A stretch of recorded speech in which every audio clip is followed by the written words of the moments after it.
Talk like, I don't know what they fucking business. They're gonna bring me a Jakarta Cafe and cut this drink. True. So we on room for everybody. So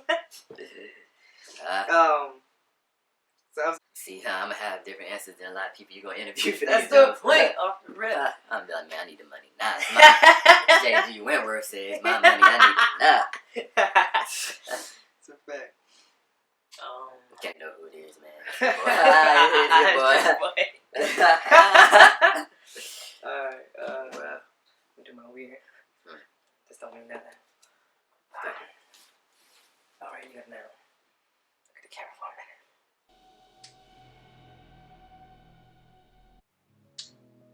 You have now entered the agency.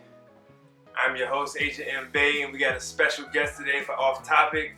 I'm going to be interviewing my guy, Kyler Davis.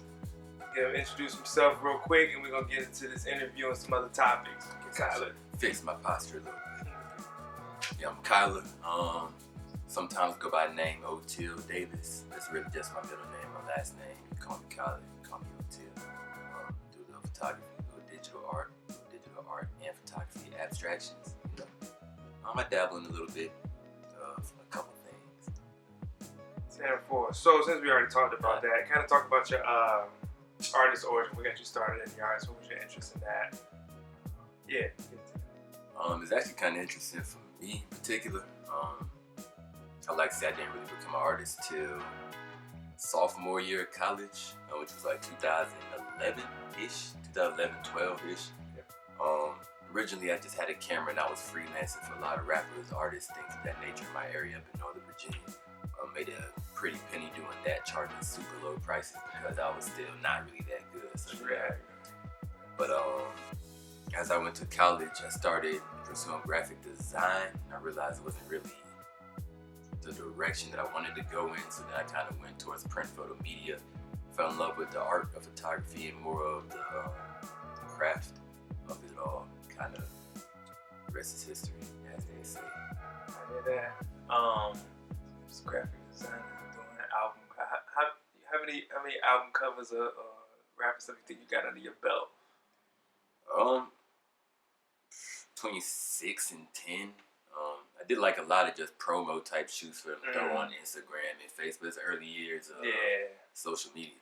So we kind of found a market that needed to be filled and kind of carved out a little niche at the moment. But sure. With that being said, if any rappers need any photography, you know, I'm right here, you know. That's your boy. For sure. I done ran that gamut a little bit too, so I know what that life is like. It could be fun, and then it could be, you know, taxing. Yeah. For so sure. Thinking of that, like, what were some of your inspirations when you started to get into like your own photography or your own art? Gordon Parks, obviously, which is, I feel like it's a cheap answer because one of the best black photographers that was in the fine art markets. But John Baldessari, rest in peace to the homie, just died in January, which hurt my heart a little bit. I wanted to go see him at some point, get taught by him. He taught in California. Nice. Saul Leiter, Leader Leiter, foreign names have. I'm from the South. I'm from the South. But he did like a lot of really abstract type of photography. It's one of those things where he did portraits, but it wasn't a straight up portrait. Kind of went, shot around things, shot through things a lot, used color in very weird, interesting ways. And I like that a lot. Yeah, that reminds me of your mirror series, your lecture series, taking photos of things and other, I don't know what to call it. Cut. Nah. Coming soon though. Yeah, right. Coming soon. But dang, that's all good. Next inspirations. Good, you got those.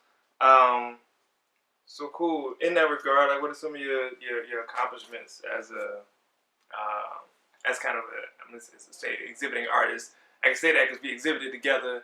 So beyond that, one show has been a big accomplishment. Right. Shout out to that. Life in the Abstract, still a real thing. It is, man. It's always a real thing. But so yeah, what do you think some of your accomplishments are kind of through your explorations in art exhibition? You mean from beginning to this point now? Nah, those are the things you want to just like highlight that you think was kind of moments in your art career that kind of stood out. I would say, well, my senior show kind of kicked it off for me as far as being a exhibiting artist. Kind of put my foot in it, as they say in the South, when you're cooking something, you know, Yes. put your foot in it. Kind of put my foot in it when it came to the art that time around. So it kind of spurred me to do something a little extra when it comes to exhibitions and try to make it more compelling works. Right. I got into, there's a magazine called PDN Magazine, which is have a yearly photo exhibition, and I was just under a finalist in that, which meant a lot to me because I was just starting to apply for shows and stuff, and I got almost into the final submission stage, so that meant a lot. Had a couple, not solo shows, but they were dual shows, almost like what we did with a couple artists that I like out here, Kaylin. Yeah. Night shift shows, which was very cool. If y'all don't know, I'm part of a collective called the Night Shift, where it's, I don't even know how many members we have anymore between we Wu-Tang clan of photography, man. Yo, we ain't nothing to mess with, as they say. Yeah. So yeah, I like the shows that we did with Night Shift. We kind of did something a little different visually, and everybody had their own style. So trying to stay on one topic with a bunch of not conflicting styles, but different styles made it fun. Yeah, to say the least. I think when I first heard of you was your show at Cure with Caitlin, and I didn't make it. I can't remember why. I just remember it popping up. Come on, brother. I don't know if I knew Caitlin. I think I knew of Caitlin because of the Glass Wheel Studio. Right. But I didn't make it to the show, and I think my professor, you know what I'm talking about. Yeah, the homie.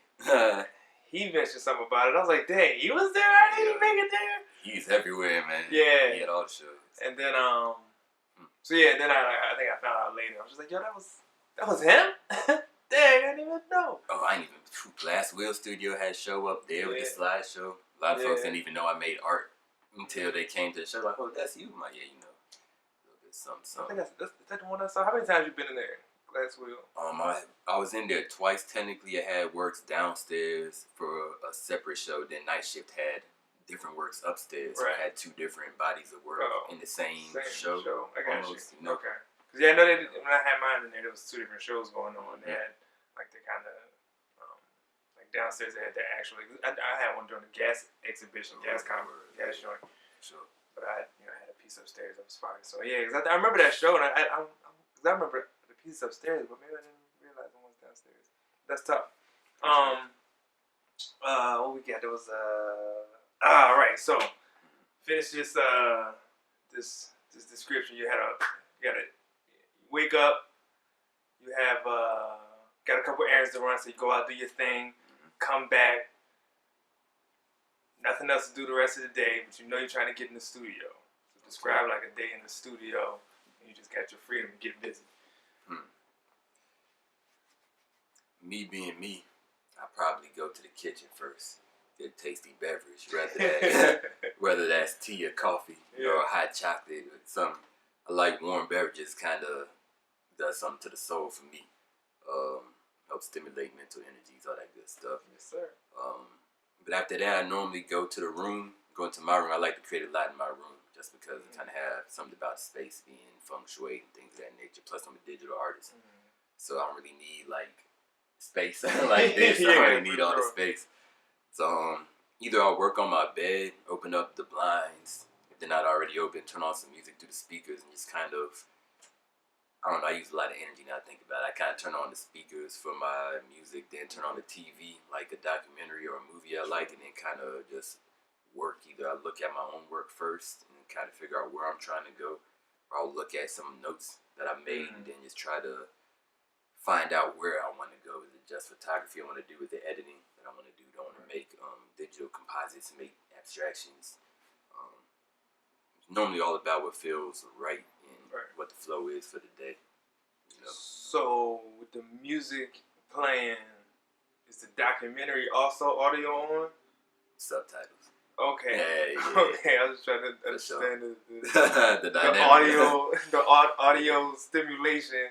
Because in my head, I was gonna relate that to like your works, the abstracts and layering of your work. It's like the layering of the sound effect, the layering of the work over time. Right. But it could also be the visual audio stimulation. It's definitely more like the visual, what's going on TV with the music, because obviously they're not a part of the same medium for each other. They weren't made with each other in mind. So sometimes it lines up perfectly. Where you might be watching a scene, might have some Roy Ayers jazz, like okay, this is pretty tight. Shout out to Roy Ayers. Shout out to the homie. I never met you, but if you see this, man, that's a fact. But yeah, it's interesting. I like how you made that correlation though, like layering of different. Yeah, I like that. I might use that. I do it a lot of layering. Yeah, it's nice by the way. And then like because you're a photographer, so like in the studio. Because I mean, I describe like what a day like is in the studio, but like for a painter or illustrator, somebody who like does most of their work in a physical space, like you said, like for me, I need like a space to work in. Whereas you can go in a room, work on your your digital stuff, but then like the other half of your work is actual going out taking photography and taking photos. So like, does that take a different form as far as like getting into the zone and going and find what you want to take photos of? Most definitely. That's a good question actually. A lot of times, I kind of keep like a mental log almost of things I see as I'm driving around in my everyday life. So I might see something at a certain time. Let's make a mental note, like, okay, I need to come back here at 5 o'clock because the light will be similar, and the actual subject matter is not going to change. But sometimes it does. But sometimes I do that. Other times I just feel like shooting. I just go out and just go into the field, as I say. Like sometimes you just got to immerse yourself, and then you'll find it finds you. You don't always find it, But yeah, it's very different. A lot of times, if it's a rainy day, I like going out and shooting. A cloudy day, I like shooting. I don't know why. It's that gloomy day. I don't know. I love rainy days. Man. It be like that. All of those rainy days. What song is that? All of those rainy days. Hey, shout out to Ja Rule too. If you watching this, man, we ain't forget about you. Bro.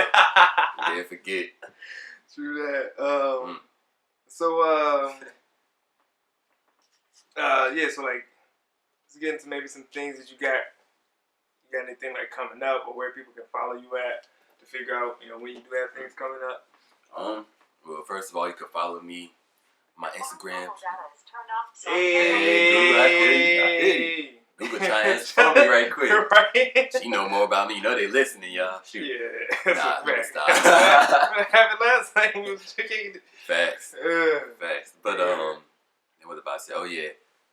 Follow me on Instagram, the Abstract Davis up here. No, I'm playing. Yeah, I'm about to be like, it's probably not gonna be down here, but it's gonna be in the comment section. Yeah, I don't know how to do that myself to be ready, but the Abstract Davis, all lowercase, Otil Davis photos. Just look up Otil Davis, that'll pop up. That's my photography. The Abstract Davis is my abstractions. Go to the website otildavis.com. A little bit of everything in there. A little bit of commercial work, things of that nature.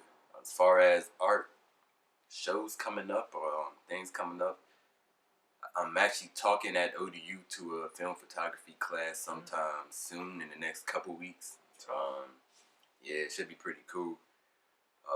Some of the homies in the night shift got some things in the works, trying to get some space together, so that's on the low. Y'all didn't even hear me say that actually. Cut. Cut. But it's gonna say editor. He's like, just to know that something was right there that ain't there no more. You know what I'm saying? Had to rewind that, flip it. You did. But, sure. Other than that, man, I'm just mostly been trying to focus on getting back into the creative process. You know how much I work. I'm trying to balance work life and artist life. I feel like that's one of the harder things to do as of lately for me. It's a whole mental, spiritual, physical thing. Like, it drains a lot working. Plug, go check out the last episode because I talk about that a little bit. Man, just a little bit. Man, it's real. Also, go check out the Christ Museum because it's tight. Shout out to the squad. You can employ the pockets, you know what I mean? For sure. For sure. That's a whole fact.